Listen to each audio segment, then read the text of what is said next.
26장은 만물에 관한 규례인데, 이미 지난 시간에 말씀을 드린 대로 이스라엘 백성들은 전통적으로 토지소산의 만물, 짐승의 초태생, 사람의 장남은 다 하나님의 것이라고 생각했기 때문에 하나님께 바쳐야 된다고 믿었습니다. 하나님도 그 점을 율법으로 엄격하게 규정하셨습니다. 왜 우리가 만물을 반드시 하나님께 드려야 된다고요? 왜 하나님이 만물을 반드시 하나님께 드리도록 율법으로 규정하셨습니까? 세상 만물이 다 하나님의 것이라는 사실을 우리로 하여금 철저하게 깨닫게 하기 위해서입니다. 이 우주의 진정한 주권이 오직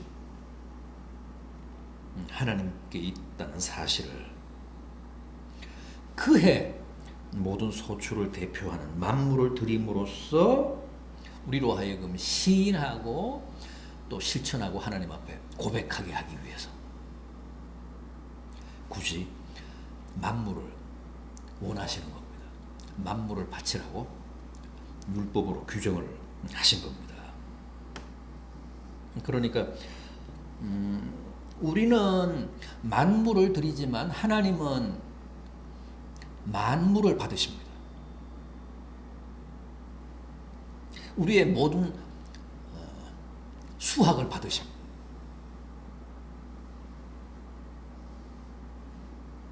만물에는 그런 상징성이 있습니다.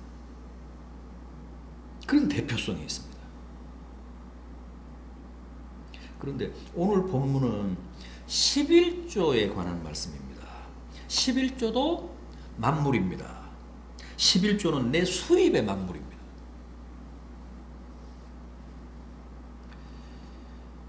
우리가 11조를 들릴 때 이 만물의 성격을, 11조가 가지는 그 만물의 성격을 잘 이해하고 고려해서 드리는 일 대단히 중요합니다. 왜 보리가 그의 밭농사의 만물일까요? 밭작물 중에서 제일 먼저 수확하는 곡물이기 때문에 그렇습니다. 만약에 밀을 제일 먼저 수확한다 그러면 밀이 당연히 만물이 됐겠죠. 콩을 제일 먼저 수확한다면 콩이 만물이 됐을 겁니다. 그런데 보리가 이스라엘 백성들의 한 해 밭농사의 첫 수확물이었기 때문에 보리가 만물이 된 겁니다. 그래서 맥추감사절이, 오순절이 생긴 겁니다. 초실절이 생긴 겁니다. 다시 말해서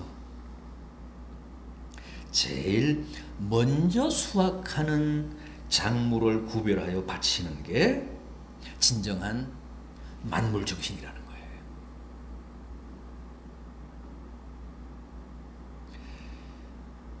(11조도) 내 수입의 만물이기 때문에 제일 먼저 내 수중에 들어오는 수입을 11조로 성별하는 게 맞습니다.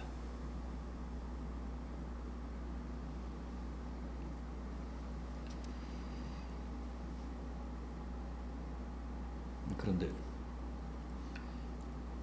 그 곡식과는 달리 사업을 하거나 무슨 봉급을 받거나 장사를 하면서 수입의 우선순위를 따져서 첫 수입을 11조로 구분한다는 게 사실상 그게 쉽지 않잖아요. 특히 봉급쟁이들은 그렇잖아요.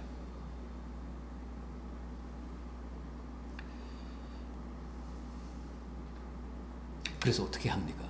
그래서 어떻게 하라고 합니까? 어떻게 해야 합니까? 주어진 수입 총액에서 11조를 제일 먼저 떼는 겁니다.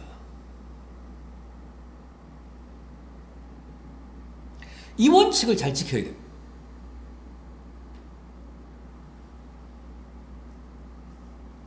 내 수중에 제일 먼저 들어오는 수입이 만물이고 그것으로 11조를 뭐 성별하는 게 맞지만 현실적으로 그게 가능하지 않는 경우 내 수중에 전체 수입 중에서 제일 먼저 11조를 떼는 방법으로 참된 만물 정신을 구현하라는 거예요.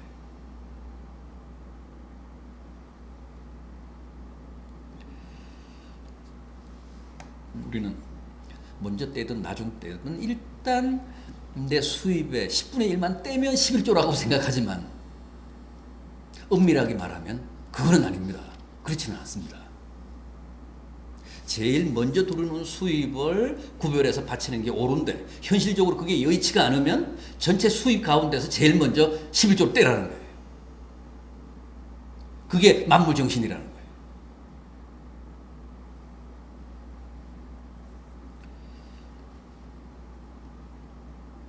여러분, 굳이 이 원칙이 왜 중요할까요?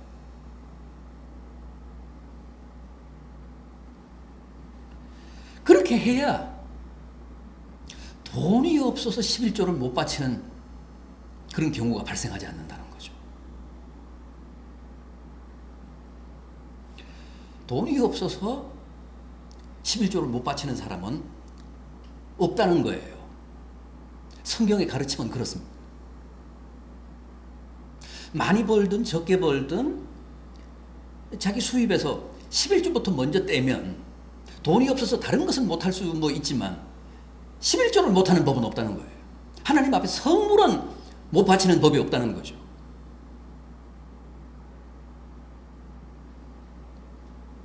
그래서 첫 수입이 중요하고 전체 수입 중에서 제일 먼저 11조를 떼는 게 중요한 거예요. 그게 진정한 11조 정신이라고 합니다. 그게 진정한 만물 정신이라고 합니다. 어쨌든 우리는 뭐 돈이 부족하거나 돈이 없어서 11조를 못 하잖아요. 왜냐하면 다른 걸 먼저 떼니까. 수입으로 다른 걸 먼저 집행하니까. 남은 돈에서 11조 내고 무슨 뭐 하나님께 감사헌금 하려고 하니까 돈이 부족하거나 돈이 없는 거죠.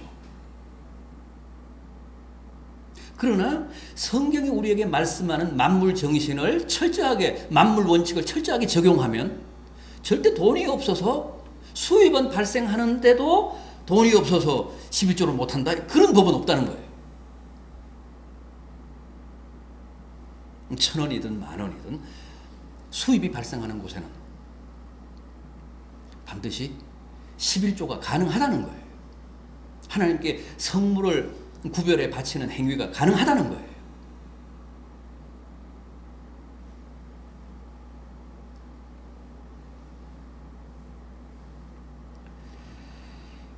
여러분, 다른 항목의 지출을 우선적으로 할 게 아니라 만물인 11조부터 성별하십시오.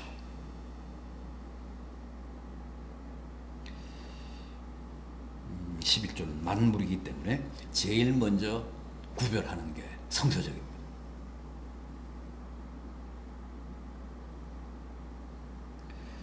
그런데 오늘 본문 12절을 보십시오. 셋째 해, 곧 11조를 드리는 해에 내 모든 소산의 11조 내기를 마친 후에 그것을 레위인과 객과 고아와 과부에게 주어 내 성읍 안에서 먹고 배부르게 하라. 안식년을 기준으로 매 3년째 되는 해의 11조는 성막이나 성전을 위해 쓸 게 아니라 어떻게 하라고요? 레위인과 객과 고아와 과부에게 주어 배부르게 먹게 하라고 합니다. 이것은 하나님이 친히 제정하신 고대 이스라엘의 사회 안전망입니다. 레위인들은 경작할 토지가 없잖아요. 경작할 토지가 없는 성전 봉사자들입니다. 그래서 사실 이 레위인들은 항상 가난했습니다. 또 객들, 객도 여기서 객이라면 이방인, 외국인을 말합니다. 이 사람들한테도 뭐 토지가 배분되지 않았잖아요, 당연히. 고대 농경 사회에서 땅이 없으면 가난한 겁니다. 땅이 없으면 먹을 거리가 없는 겁니다. 또 고아와 과부. 그러니까 이 사람들은 다 당시 사회의 대표적인 약자들입니다. 그런데 3년에 한 번씩은 이들의 생존권을 위해 11조를 쓰라는 거예요. 보통 때는 성막이나 성전을 유지하는 데 쓰고 3년에 한 번은 사회적 약자들을 구제하는 데 11조를 쓰라고 했습니다. 이게 뭐 구약 시대나 지금이나 그 헌금의 용처를 우리에게 계시하는 하나님의 중요한 말씀입니다. 평소에는 11조와 헌금을 주님의 몸된 교회를 유지하는데, 운영하는데 쓰고 3년에 한 번씩은 11조를 사회적 약자들을 구제하는데 쓰라는 거예요.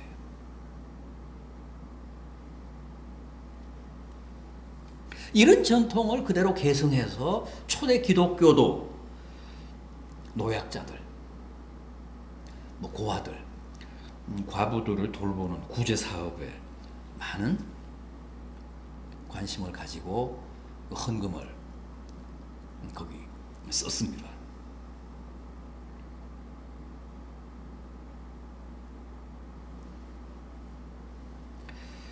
자, 이렇게 11조를 온전히 구별하여 드리고, 특히 셋째 해 11조는 사회적 약자들을 위해 이제 구제하는데 씀으로써 하나님의 명령을, 하나님의 율법을 잘 이행하면 하나님의 아름다운 축복을 누리게 된다고 합니다.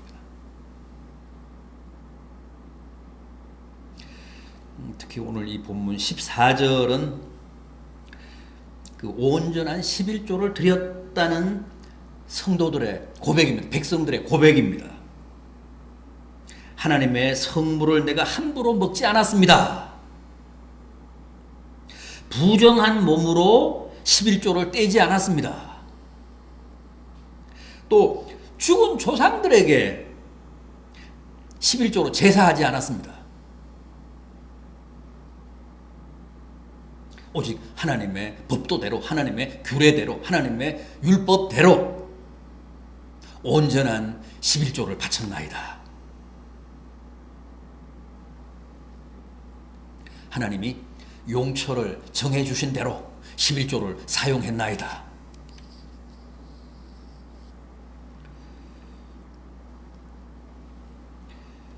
여러분, 하나님의 성물을 함부로 먹으면 안 됩니다.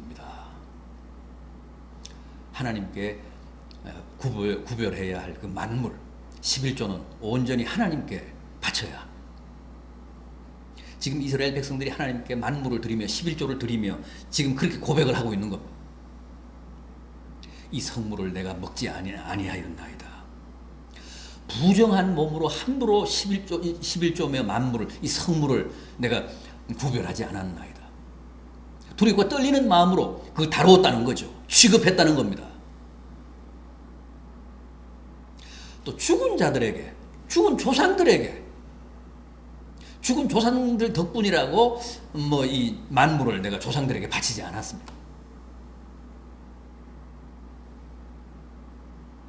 온전히 여호와의 율법대로, 여호와의 계명대로 만물을 성별해 바쳤나이다.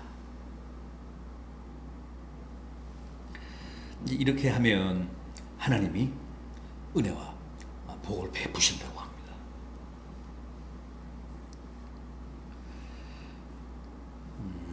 하나님께서 은혜와 축복을 허락하신다고 합니다. 15절 말씀이 바로 그런 뜻입니다. 15절 하반절 보십시오. 우리 조상들에게 맹세하여 우리에게 주신 젖과 꿀이 흐르는 땅에 복을 내리소서. 그러면 하나님이 그 음성을 듣고 가나안에 들어가 하나님의 법도대로 살아가는 이스라엘 백성들에게 하늘의 신령한 복을 베풀어 주신다는 겁니다. 그럴 것이니 반드시 만물을 성별하여 온전히 하나님께 바치라. 지금 모세가 가나안 입성을 앞두고 있는 이스라엘 백성들에게 그렇게 권면하고 있는 겁니다.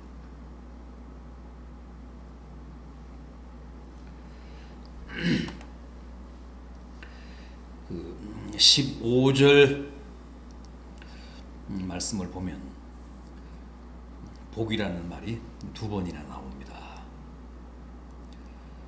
주의 거룩한 처소 하늘에서 보시고 주의 백성 이스라엘에게 복을 주시며 또 젖과 꿀이 흐르는 땅에 복을 내리소서.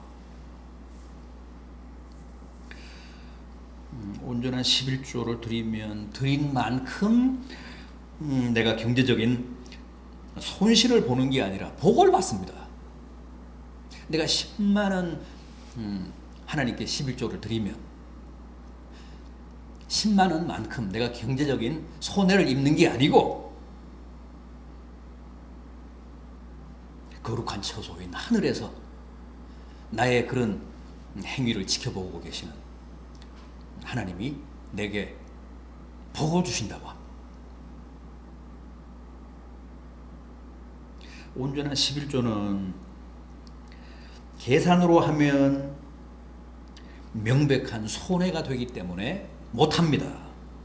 그러나 믿음으로 하면 거룩한 처소인 하늘에서 하나님이 나를 내려다보사 내가 하나님께 구별하여 바치는 만물 이상의 놀라운 은혜와 축복을 주실 줄로 믿고 믿음으로 바치면 내가 바치는 만물과는 비교할 수 없는 놀라운 하나님의 은혜가 임한다는 거예요.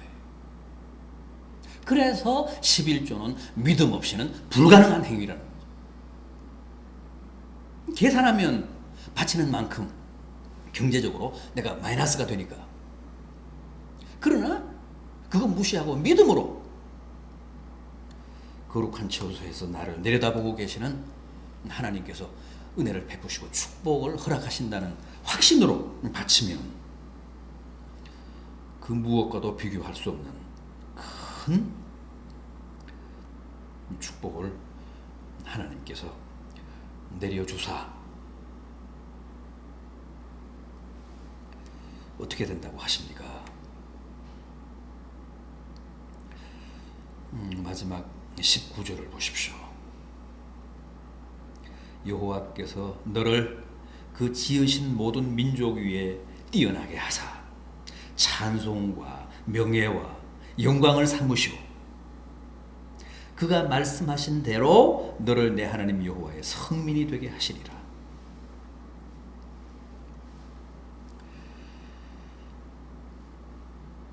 모든 민족 위에 뛰어나게 하사 찬송과 명예와 영광을 삼으신다고 합니다. 찬송을 부르게 하시고 명예를 얻게 하시고 영광을 누리게 하신다는 약속입니다.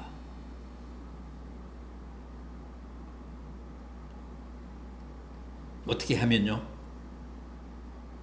16절을 보면 이 만물에 관한 11조에 관한 여호와의 규례와 법도를 행하고 그 명령을 지키되 마음을 다하고 뜻을 다해 받들면 하나님이 너로 하여금 명예를 누리게 하고 영광을 얻게 하고 찬송을 부르게 하신다고 합니다. 부디 하나님의 명령과 규례에 충실하게 이행하시고 하나님의 그 분부에 아름답게 응답하십시오. 16절 말씀 하반절처럼 마음을 다하고 뜻을 다해 지켜 행하십시오. 그러면 반드시 여호와의 성민으로 찬송을 부르게 하고 명예를 얻게 하고 영광을 누리게 하신다고 하십니다. 부디 이 하나님의 신실한 약속 깊이 신뢰하심으로 놀라운 축복과 은혜를 누리는 명실상부한 하나님의 성민들이 되시기를 진심으로 기원합니다.